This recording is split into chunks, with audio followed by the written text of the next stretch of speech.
مرد عورتوں پر حاکم ہیں، اس لیے کہ اللہ نے بعض کو بعض سے افضل بنایا ہے، اور اس لیے بھی کہ مرد اپنا مال خرچ کرتے ہیں۔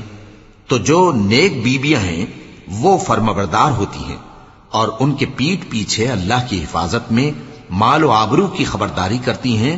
اور جن عورتوں کی نسبت تمہیں معلوم ہو کہ سرکشی اور بدخوئی کرنے لگی ہیں تو پہلے ان کو زبانی سمجھاؤ، اگر نہ سمجھیں تو پھر ان کے ساتھ سونا ترک کر دو۔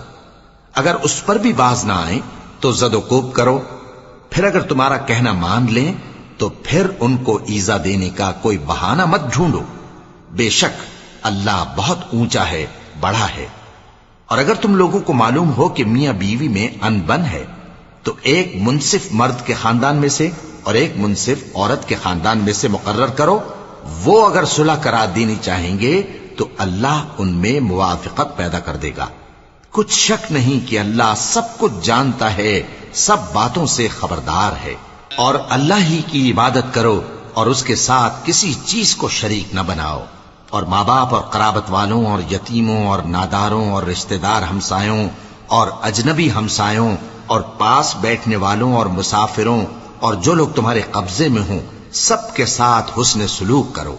بے شک اللہ تکبر کرنے والے، بڑائی مارنے والے کو دوست نہیں رکھتا۔